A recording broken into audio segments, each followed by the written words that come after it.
I'm your host, Dr. Danielle Sumi. I'm a seismologist at the Incorporated Research Institutions for Seismology, or IRIS, in Washington, D.C.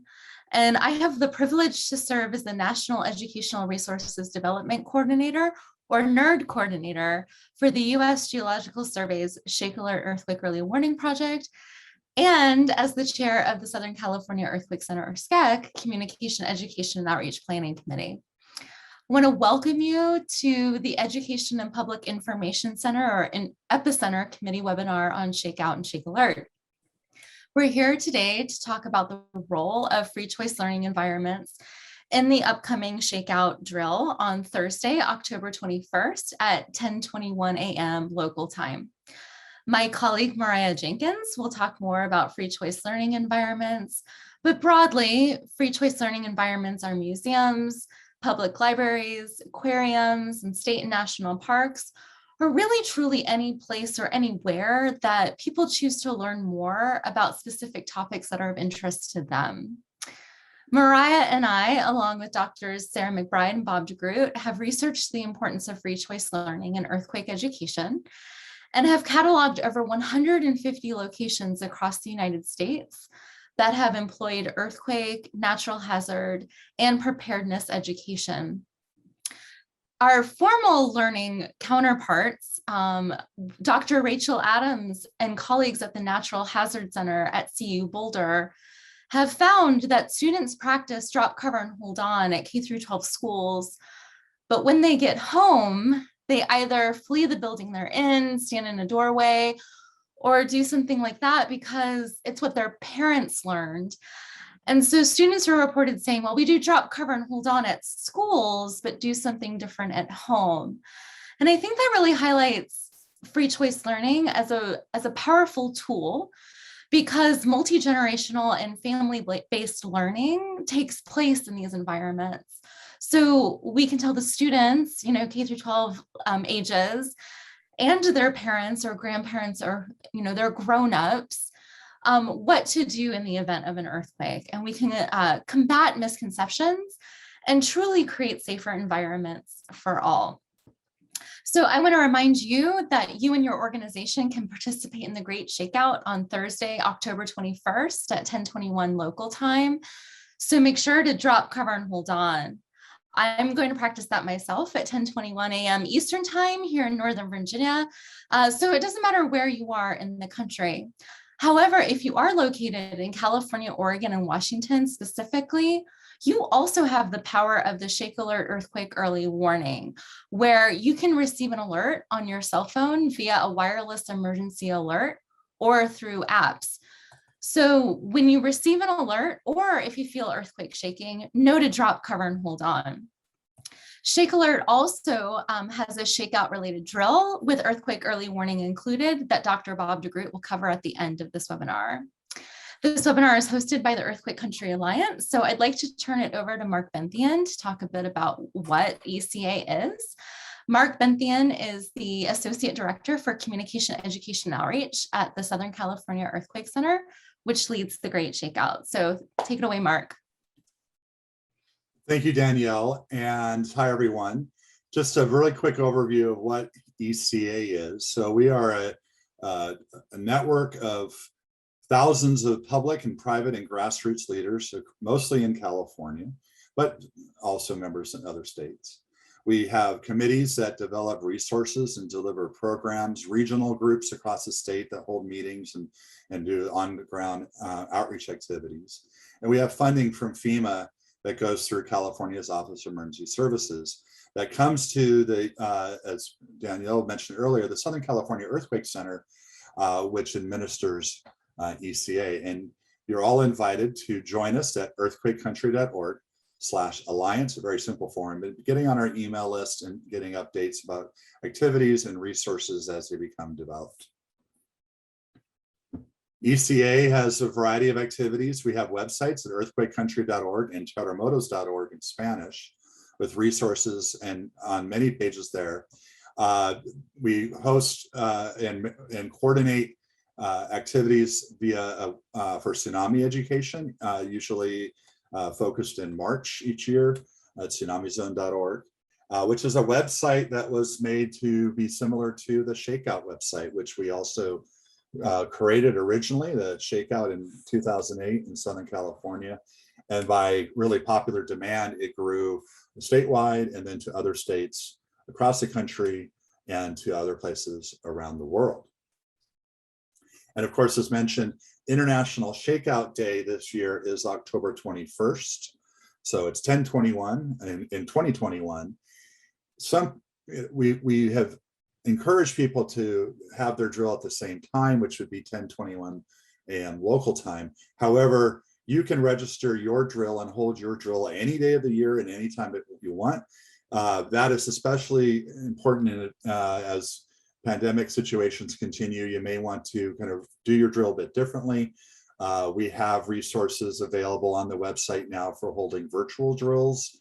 And also you might consider for social distancing, having not everyone together in your organization drill at the same time, especially if your drill includes, after doing drop, cover, and hold on, going to an evacuation point and testing that procedure. You may want to do those in smaller groups for social distancing. So there's a lot of guidance actually at shakeout.org/COVID-19 for how you can adapt your drills this year. A lot of our messaging goes along with the 7 steps to earthquake safety, what to do before, during, and after. And I just want to point those out as a convenient place to direct people to, or your own organization, for how to secure things so they won't fall, how to develop your plans, what supplies you want to organize, how to really think about financial aspects of, is your building needing to be retrofitted, or do you have the insurance, and are your important documents organized so that you'll have access to them when you need them afterwards. And then of course, during not only the shaking, but the period right afterwards, and how you connect and restore afterwards. I mentioned that the committees we have, as you can see here, different sectors, but one that's particularly important for today's webinar is our EPIcenters. This stands for Education and Public Information Centers, a little partial acronym. And that means all of you with FreeChoice learning environments. And to join us, you can go to the webpage there. Also go to earthquakecountry.org/epicenter, where the join link is there for you to become a member of that committee if you're interested, or for your institution to be part of the EPIcenter network. Okay, so that's that overview. We'll now turn back to Danielle to introduce the next speaker. Great, thank you so much, Mark. Now I'm going to turn it over to Mariah Jenkins, who is a research and operations assistant with the U.S. Geological Survey's ShakeAlert project. She will present on ShakeOut and FreeChoice learning environments, which is an untapped opportunity for engagement and impact. So thank you, Mariah. Hi, everyone. Like Danielle said, I'll be presenting on ShakeOut and FreeChoice learning environments as untapped opportunities for engagement and impact. Can go to the next one. This work is derived from a longer-term project I've been working on with Dr. Danielle Sumi of IRIS and Dr. Sarah McBride and Dr. Bob DeGroot of the U.S. Geological Survey. And we can go to the next slide. But just for context, ShakeAlert is the earthquake early warning system for the West Coast of the United States. This system is managed by the USGS and is currently operating in California, Oregon, and Washington. Ultimately, the system aims to mitigate damage from earthquakes by notifying individuals and automated infrastructure systems about shaking from earthquakes that are already in progress, potentially giving just enough time to, slow down a train to prevent derailment, or giving individuals enough time to take protective actions such as drop, cover, and hold on. Ginny will talk more about this later on in our meeting, but this information is relevant here because our research has looked into the importance of FreeChoice learning as it relates to earthquake early warning, but also as it relates to preparedness in general. Our work aims to set the foundation for building preparedness education into FreeChoice learning environments. And the efforts that we've taken in our research aim to complement earthquake preparedness initiatives such as ShakeOut, which is really exciting. It's an It's a timely opportunity for us to use our research to increase participation in drills and events such as ShakeOut. So what are free choice learning environments and why do we focus on them?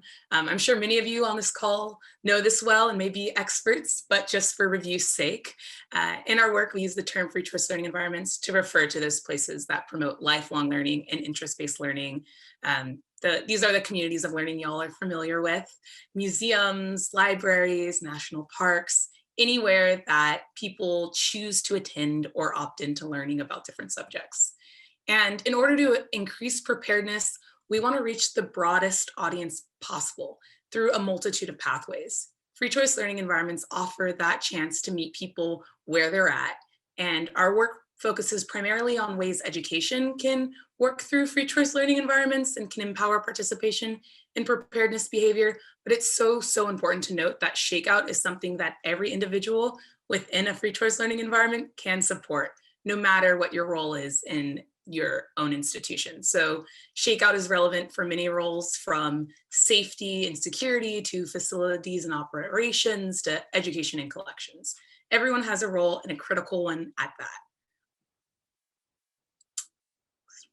Okay, so like I said, there's a pretty critical role here. So most people learn about science throughout their lifetime. Up to 95% of our learning happens outside of a classroom environment. And that's pretty intuitive, right? We learn from our friends, from our family, in community with other people. And free choice learning environments are uniquely positioned to increase hazard literacy in communities, as they often focus on place-based, locally relevant learning. And the decision to act and prepare may be shaped through community, which for free choice learning environments, that's a really exciting and interesting opportunity. And for us, we have this chance to align our education initiatives with existing avenues of earthquake education. So in our work, we analyzed a sample of existing and past earthquake exhibits and their themes in the United States in order to better understand exhibits across common informal learning environments, while also exploring how their displays can be uniquely engaging. All of this was done in order to demonstrate how to use, this work is in order to sort of like set the foundational framework for how best to incorporate place-based education and preparedness practices like ShakeOut into spaces of free choice learning. Just a little bit more here. Our project was fourfold. We conducted a literature search and collected a lot of information, which we were really inclusive of all different types of learning spaces. We included art museums, history museums, state, national parks, science centers, interpretive trails, a lot, rest stops. And we gathered this information. Generally, we talked about what concepts are being talked about, what conversations are being had, but we also really made sure to check for preparedness content and see what exhibits, what spaces were already talking about preparedness. From there, we also did case studies and informal interviews and developed a typology, which is basically just coming up with categories of themes that we've seen. If you're interested in that information, you can join us next week at our ShakeAlert community call, where we'll probably go more in depth into that side of things. But this is just for background. So for our initial findings, from this work, we found that there's 6 general categories of conversations that are happening. Those 6 categories are listed here, but they're one being place-based plate tectonics, another history and anniversary, interpretive trails, earthquake engineering and simulation, art and personal narratives, and other hazards. So there's a wide array of ways that folks are starting to talk about earthquakes. But of the over 150 free choice learning environments we looked at, or exhibits we looked at, only 28 exhibit displays included preparedness information over the last 20 years. So that's 28 out of 150 different exhibits that we looked at. It's also important to note that that figure of 28 does not necessarily capture maybe all of the ways that these institutions will talk about preparedness, because sometimes there's like docent conversations that don't get captured in that number, or weekend and community events that don't get captured. So it's not necessarily that only 28 of these institutions had these conversations, but only 28 had permanent fixtures. We also found that 5 permanent displays existed in those West Coast states that I mentioned earlier. So from this, it's really clear that there are many places that are already talking about earthquakes and are really interested in these conversations, but there's a gap potentially in drawing connections to preparedness. And for that reason, free choice learning environments can be seen as having untapped potential, and ShakeOut is one really exciting way to sort of address this gap. All right, so it's therefore really important that we think about the material we present and how we support participation in earthquake preparedness behaviors and in the environments in which we do that. So we want to reach, like I said, a wide range of people from different groups and identities, communities, and so on. And we also know that there's disparities in preparedness education. There's no simple one-size-fits-all solution for addressing these sorts of disparities, but dynamic education and participation in things like ShakeOut is one way to address that mitigation. So there's many modes of engagement to sort of complement the communication that we're having here. But this study is really intended to produce tangible outcomes, such as materials that different institutions can use to teach about earthquake preparedness and to encourage participation in events like ShakeOut. So one example you'll hear about later today is our free choice learning environments ShakeOut Toolkit, which has some really exciting resources that are already available for you all to start using. But beyond that, we're super excited about the opportunity to build relationships with free choice learning environments and really learn from all of you, the representatives and the experts who are already working in these spaces. And we really want to get your ideas on how to include this content. So in conclusion, free choice learning environments play a vital role in your communities, and there's a lot of potential for increasing preparedness through participating in ShakeOut. And we really want to continue to build reciprocal relationships and work towards building meaningful relationships between a variety of spaces like ShakeAlert, ECA, EPIcenter, and now all of you. So thank you all so much for the chance to speak today. And I'm looking forward to hearing from the rest of folks. Mariah, questions, reach out. Yeah, I was just going to say that. Please reach out. If there are any questions, we might be able to take maybe 1 or 2. I didn't see anything in the chat, but if there is, we do have a few minutes if you would like to ask any questions.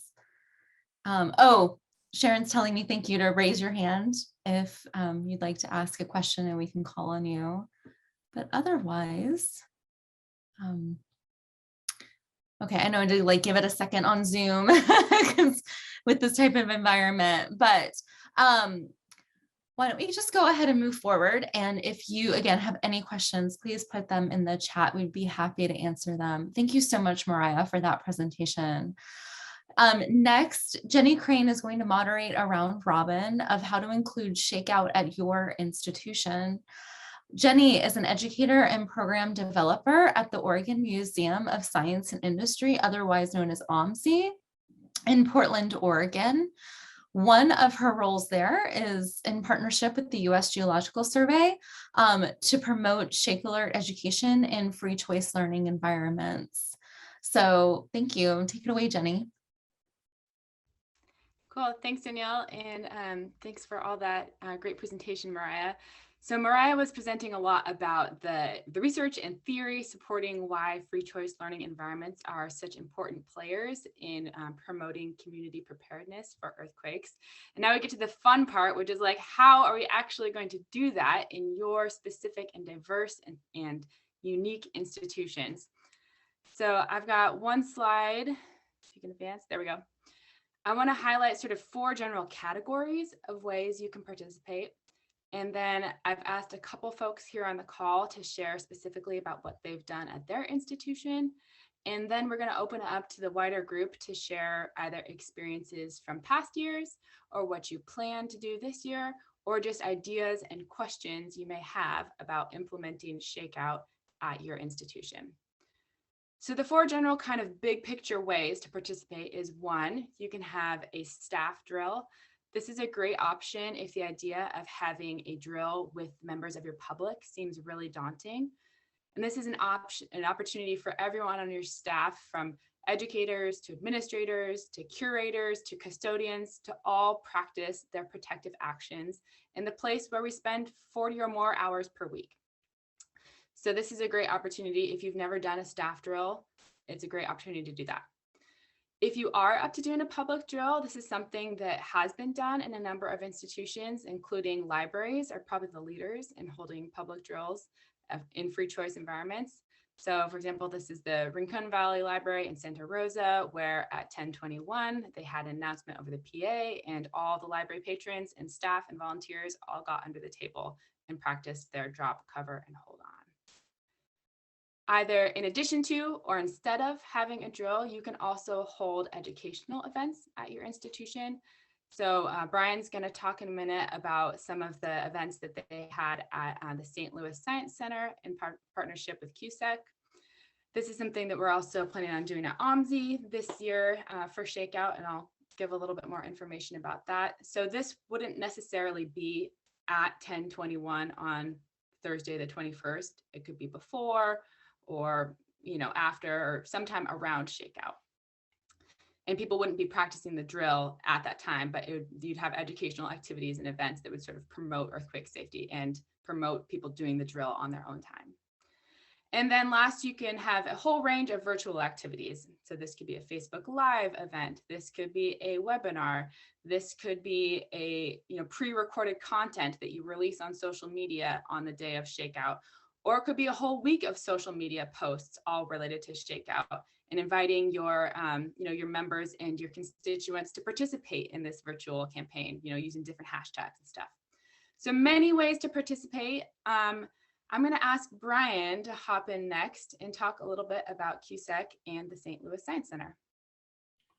Hey, thanks, Jenny. I'm here if you can hear me okay, just to make sure. Yep, okay. So today, standing in on behalf of colleagues at the St. Louis Science Center in St. Louis, Missouri, and they're located in the heart of St. Louis, and they have more than 1 million visitors each year. And I've been involved with them going on 20 years. I'm not actually with the Science Center, but with the Central United States Earthquake Consortium. We're based in Memphis, Tennessee.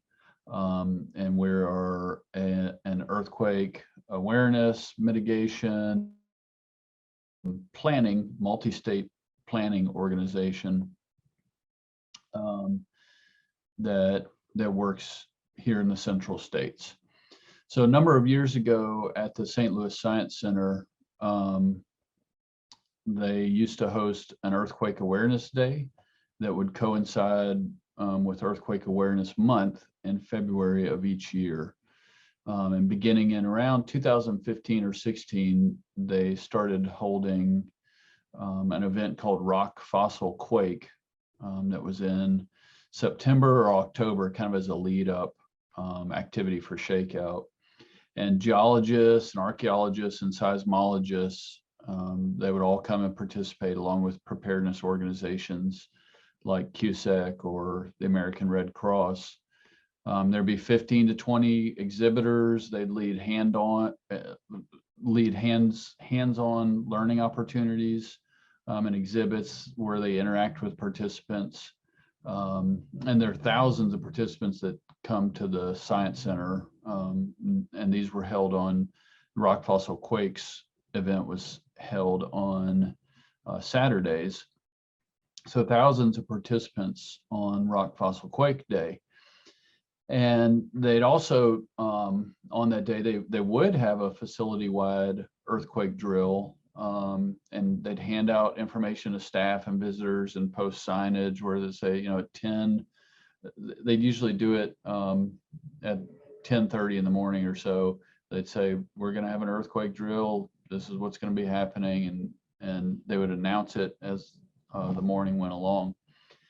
And as well, there would be main stage presentations by earthquake experts, geologists, and the ShakeOut was a major focus of that too. And just talking about how their visitors could be more prepared for earthquakes. And during COVID, they pivoted slightly because they weren't able to hold rock fossil quake kind of in the traditional sense because of the number of people and the number of not vendors, but exhibitors that are involved. But what they did starting last year was they did kind of a similar thing, but just virtually. And they had a number of virtual presentations. They streamed live on their Facebook, on Facebook Live, and that was pretty successful, for kind of having to adapt to the new environment and trying to keep the earthquake preparedness and earthquake safety messaging out there. So that's been a fairly successful program, and hopefully after whatever time that kind of things go back to normal and they're able to do rock fossil quake again, and to the extent they did before, they'll do that. So thanks, Brian. And Sure. Michelle, are you on the call? I knew that you were en route. Okay, and if we don't have Michelle, that's okay. If she pops in later, she can. I'll just jump in real quick and kind of Jenny, she's on, but she's muted. I think she's there now. Oh, okay. Michelle. Oh, she had muted. You muted yourself again, Michelle. One more time.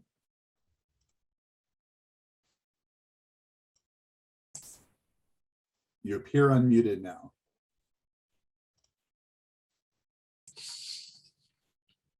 Okay.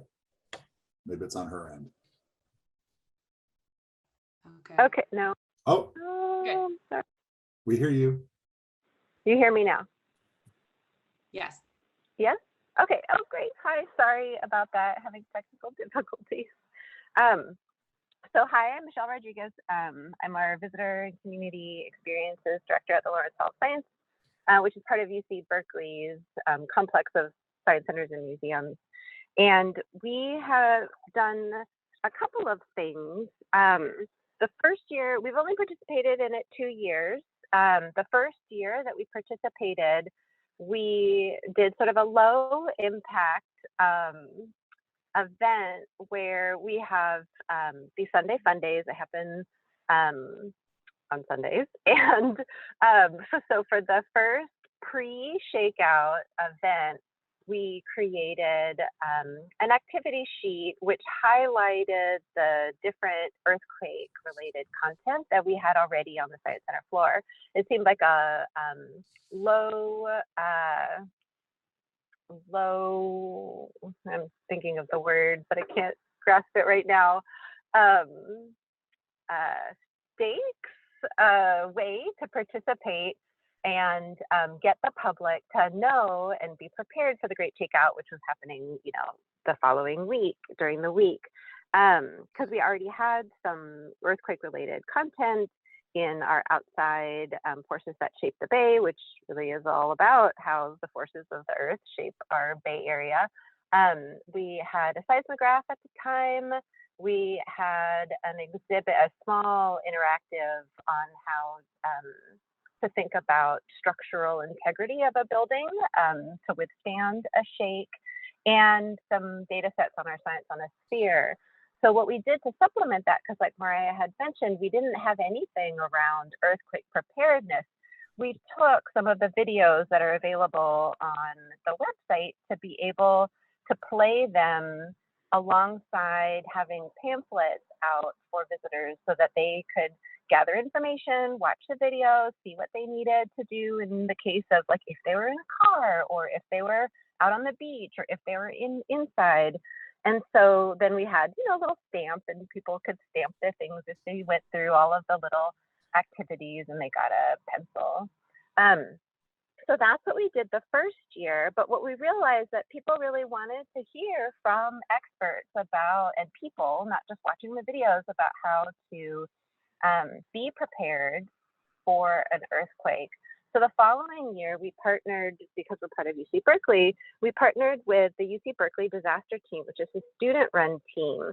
And they presented a couple of times during the day, kid-friendly, family-friendly presentations about how to be prepared. What did a safety kit have? What did you need to do if you were in an earthquake? And so that way they were able to have conversations and make it a little less scary for the kids. And it was interesting because the student organization is really more for Cal student preparedness. We did a lot of back and forth to help them understand how to communicate with the public. So we did a little preparation with them ahead of time, and I think everybody sort of enjoyed that process as well. The other thing that we did was we worked with the UC Berkeley Seismology Lab, and they brought some hands-on activities that they've created in order to help people understand more about how earthquakes form, or how they happen. And then also worked on the MyShake app. And so they were able to talk a little bit about that as well. And then we worked with the Berkeley Fire Department to bring a fire engine up on site, because who doesn't love a fire engine? And so we were really thankful to have that. One thing I would say about a challenge that we had is we would have loved to have a couple of other disaster preparedness organizations in the city of Berkeley to participate. And they were having their own event, maybe because ShakeOut was happening soon, I'm not sure. And so in hindsight, it would have been nice to have, for us to have had a small contingent of folks, maybe volunteers, to go down off site as well. So that was really Lawrence Health Science wide, but within the communities too, to bring some more earthquake content to like how do earthquakes form and that kind of thing down to the off of our hill, which is where we are.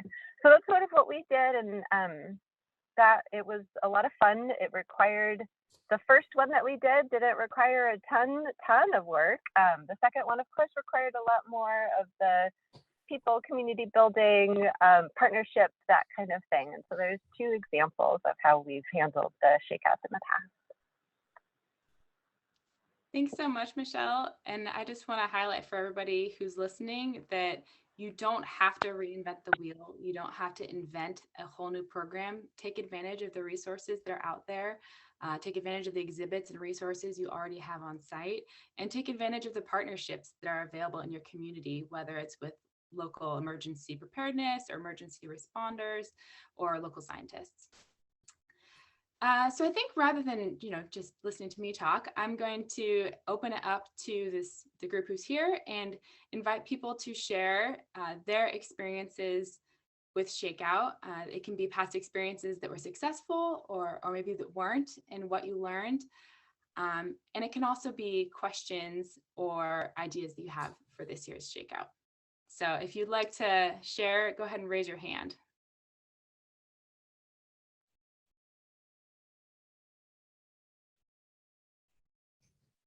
Hopefully I can actually see whose hands are raised.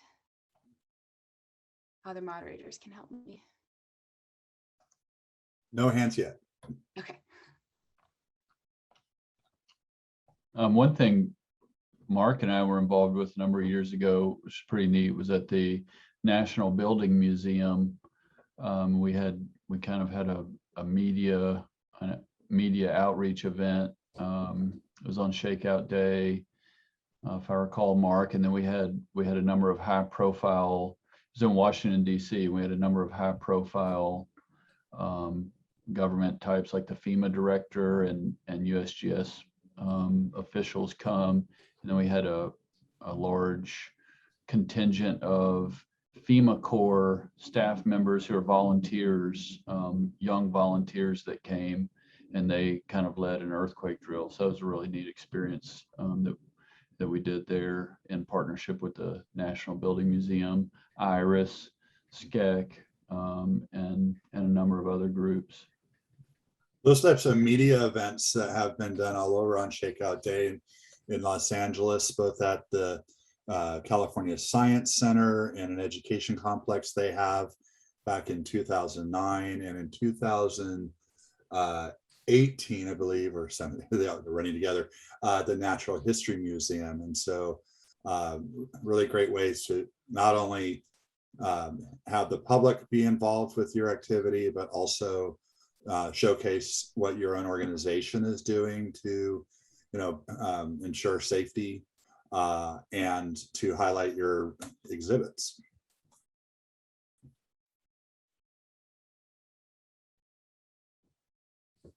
Okay.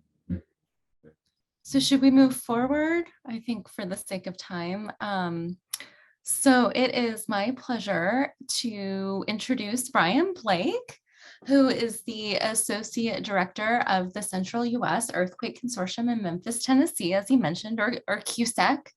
And CUSEC coordinates shakeout activities in the Central and Southeast regions and works with numerous stakeholders, communities, and organizations to support earthquake awareness, risk reduction, and multi-state planning activities.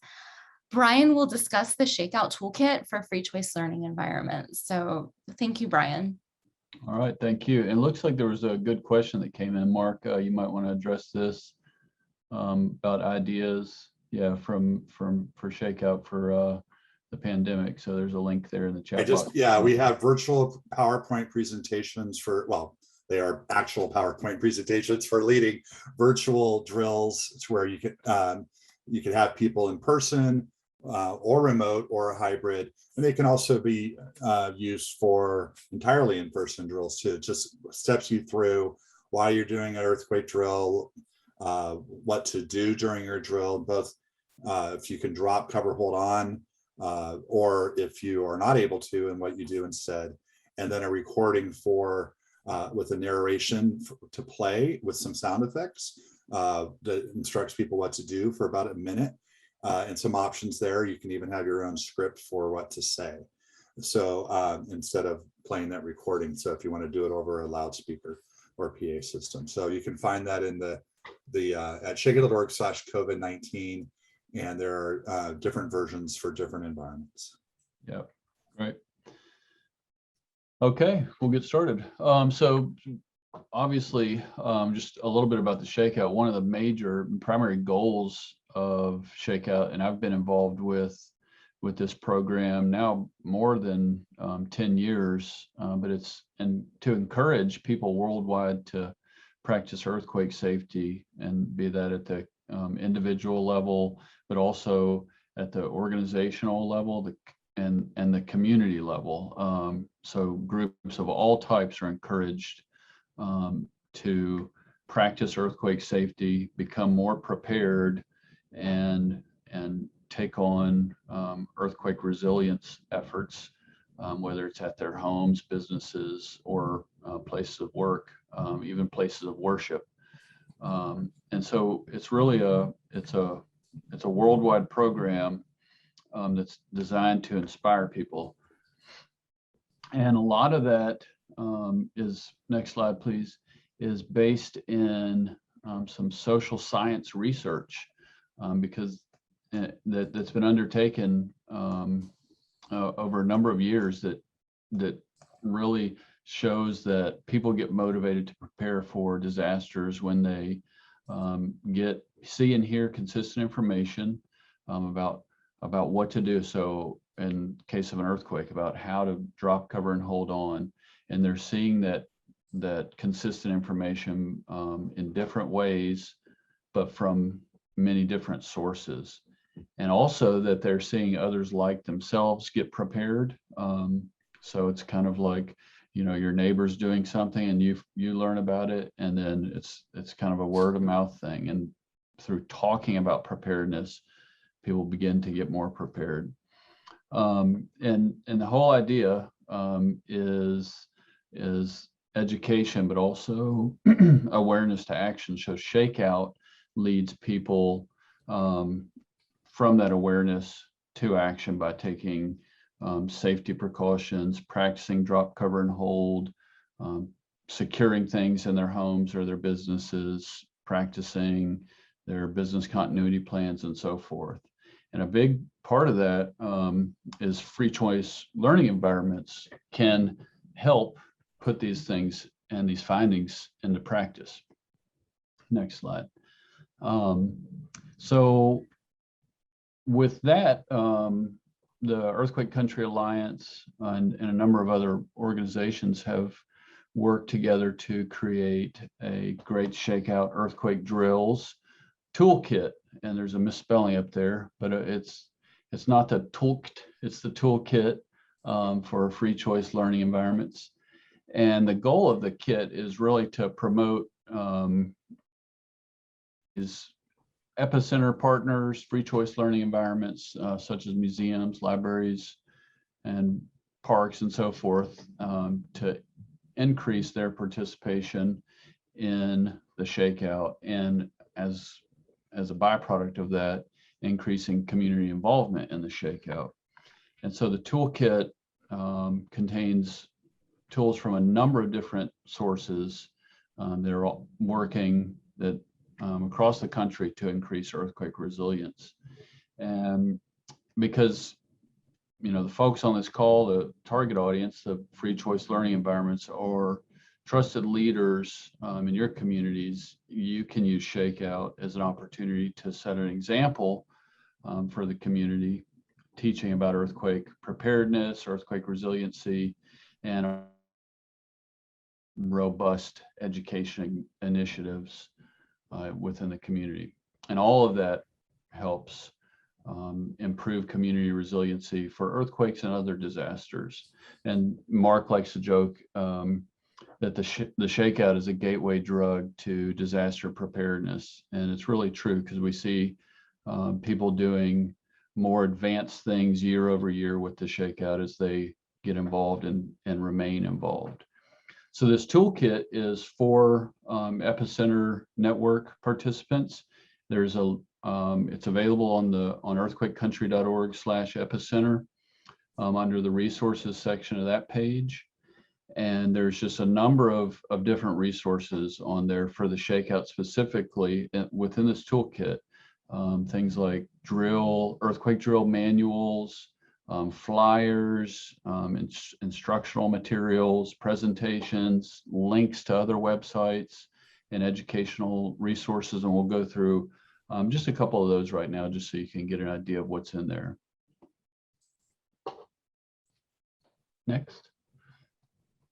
So one aspect of this is, and one of the links on the toolkit is to shakeout.org/messaging, which has a whole host of social media messaging, templates, animated GIFs, videos, press release templates, and you name it, is on this messaging site that is kind of pre-canned material that you can customize to help you in not only in your earthquake drill promotion, but in your outreach to your audiences and your stakeholders. Next. Another is, which is important for this group, ShakeOut Resources for schools. So a lot of you work with schools on a regular basis, and at shakeout.org/schools, again, all this is linked on the toolkit webpage, but there's a number of individual resources that are customized for schools, such as customized drill manuals, graphics, preparedness information, educational resources, and PowerPoint templates for teachers of all different grades, for K through 12, for instance. And then there's links to items that have been developed by the RIMS TA Center, that is an emergency preparedness program by the Department of Education. All that can help schools participate in the ShakeOut and become better prepared themselves. Next slide, please. Okay, so I think that was the last, but I encourage you to all check out the toolkit and go to earthquakecountry.org. We'll have the link up as well as it's in the slides, but earthquakecountry.org/epicenter. and kind of scroll down on the page a little bit, and you'll see a link for the toolkit under the resources section. And Brian, the direct link is also in the chat. Okay, great. To the toolkit. Thanks, Mark. Great. Not sure if there's any time for discussion on. Yeah, I was just going to say that I think for the sake of time, the discussion question that we want to know is what other resources would you like to have in the toolkit? What are we missing? What would be helpful for your free choice learning environment? But yeah, Brian, I think for the sake of time, I think we'll need to move on. But please put your answers to that question in the chat, and I'd be happy to put that question itself into the chat. And now I want to turn your attention back to Jenny, who is going to discuss how to include ShakeAlert in your ShakeOut drill. So thanks, Jenny. Hi, everyone. Me again. Go ahead and advance to the next slide. So there's ShakeOut and there's ShakeAlert. It can be a little confusing. I want to emphasize that ShakeOut is for everybody. Wherever you are in the world, you can participate in this worldwide earthquake drill. If you are in Oregon, Washington, and California, this is also an opportunity to talk about ShakeAlert, which is the earthquake early warning system that is available in those 3 states. So I want to just get a little feel from the audience if you feel like participating here. Type in the chat one of these following numbers. How familiar are you with ShakeAlert? Are you a, huh? Are you a, I've heard of it? Are you a, I think I know the basics? Or are you a, ask me anything kind of person? You can use decimals. Oh, I see someone's already jumping to use decimals. Oh, someone gave us an 8. They're real confident. You can go to the next slide. Okay, so this is cool. I'm seeing a real wide range here. So for the sake of the people who have no idea what ShakeAlert is, it is the earthquake early warning system for the West Coast. One of the reasons we practice ShakeOut is because an earthquake can strike anytime without warning. We do not have a way to predict earthquakes. However, we do have a way to send out early warning alerts about an earthquake that has already begun, and that's what ShakeAlert is. So very briefly, the way it works is when a fault ruptures, it produces different kinds of seismic waves. Sensors can detect those waves, quickly send information to a data processing center, which can then make that information available to alert delivery partners so that warnings can go out to people as well as automated systems. The cool thing is that data travels really fast, about the speed of light. These slow moving S waves, which cause earthquake damage, they travel slowly, about the speed of sound. So depending on how far away from the earthquake epicenter you are, you can get the alert seconds and even tens of seconds before you actually start to feel shaking. So what do you do with seconds of warning before you start to feel shaking? The same thing you would do if you started to feel shaking. You drop, you cover, and you hold on. It's just, in this case, you have a little more time to compose yourself, grab your kids. I always joke that's a good time to like put down your chainsaw or maybe pull over to the side of the road or do whatever you need to do to take protective action. So ShakeAlert has the potential to save lives and property, but it requires that people know about it and know how to respond if they get an alert. And this is just one more way that you, as representatives of free choice learning institutions, can play a role in educating the public. Next slide. So there are a number of resources that are available if you want to incorporate ShakeAlert into your ShakeOut drill or activities. I've put together a slide here, and all of these slides, I believe, will be available after the webinar. So don't feel bad if you can't access these links at this moment. But some of the resources include videos. The best one is this 4-minute video developed by Iris. It's available in English and Spanish and provides a really good overview of what ShakeAlert is and how it works. Iris has also developed hands-on activities for formal, informal, and virtual settings. So if you are doing some kind of educational event around ShakeOut, you can go peruse a whole range of activities that have 5-minute versions and 10-minute versions and 45-minute versions, so you can engage at whatever level you like. We also have developed some one-page quick facts about ShakeAlert for each of the 3 ShakeAlert states. You can access those PDFs and print them out to be handouts. And then there are messaging toolkits that have even more information about ShakeAlert, including lots of great graphics. So again, all of this will be available after the fact, but I did also just make a quick little PDF here that I'll put in the chat. There. All right, so here's your take-home points about ShakeAlert. Number 1 is that the public in Oregon, Washington, and California can get alerts now without signing up. The primary way is through WIA. So just like Amber Alerts, you and anybody else who lives in those 3 states could get an alert tomorrow on their phone. And that's why it's important that people understand what it is.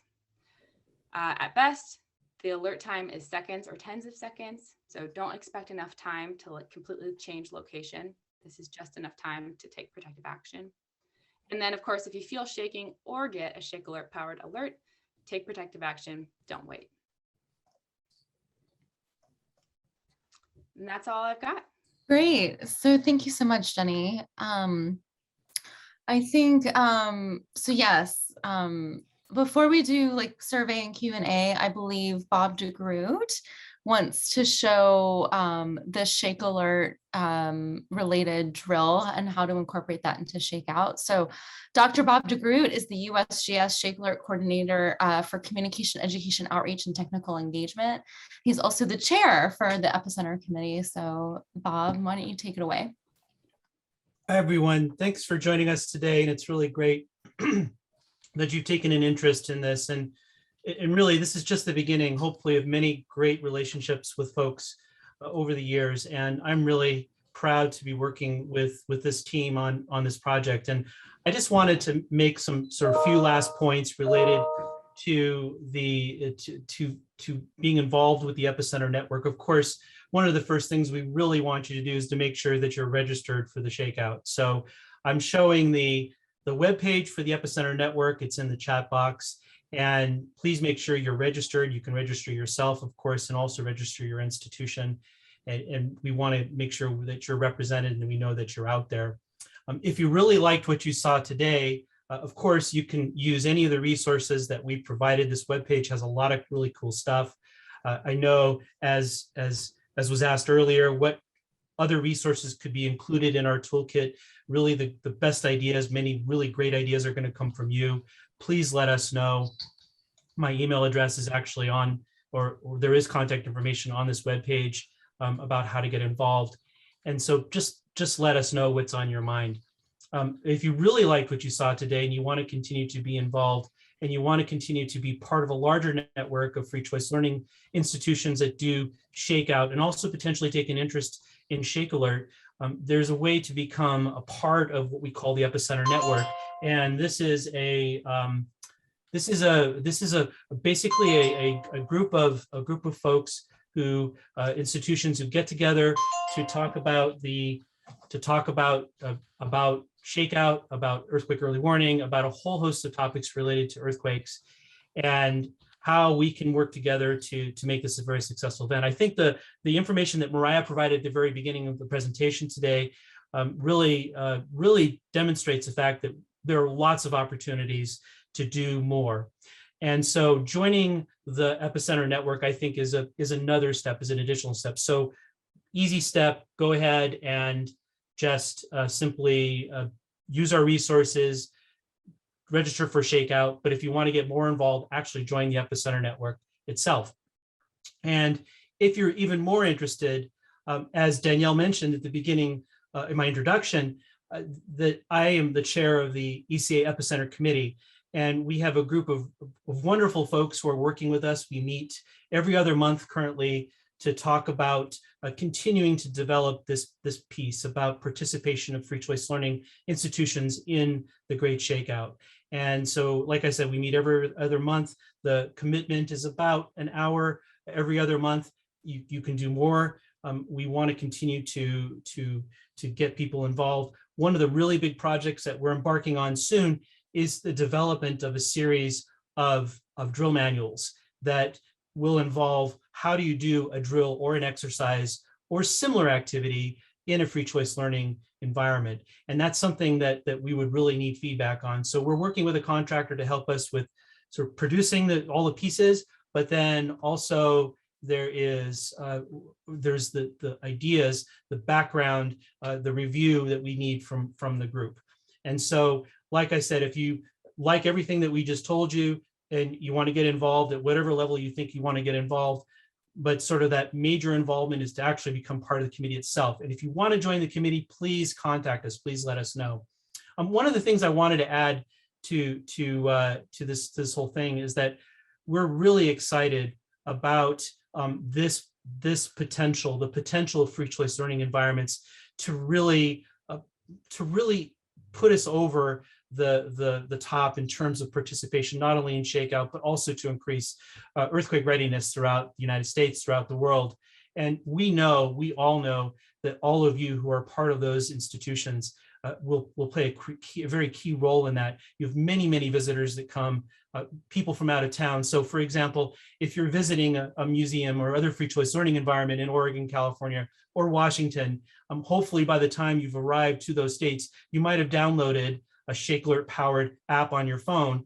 And even as a visitor to those 3 states, you can get an alert. So if you know that you have that app on your phone, if you feel shaking or get an alert, then you can take that protective action. So I'll leave it there. But I wanted to thank all of my colleagues for great presentations today. And I'll turn it back to Danielle. Thank you. Great. Thank you so much, Bob. I want to thank you to Mark, Mariah, Jenny, Michelle, Brian, and Bob for your presentations today. And I want to thank Sharon for your logistics help and Courtney for your ASL translation. And I want to thank you for attending and participating in this webinar. We look forward to your participation in the Great Shakeout again on Thursday, October 21st at 10:21 a.m. local time to practice drop, cover, and hold on to stay safe during earthquake, because you never know when one may strike. And I really want everyone to be aware of the survey that Mark has put into the chat box. And if there's absolutely any questions, please feel free to reach out to the Earthquake Country Alliance broadly, or to any of us. We'd be more than happy to talk with you and answer your questions. So thank you everyone for your time.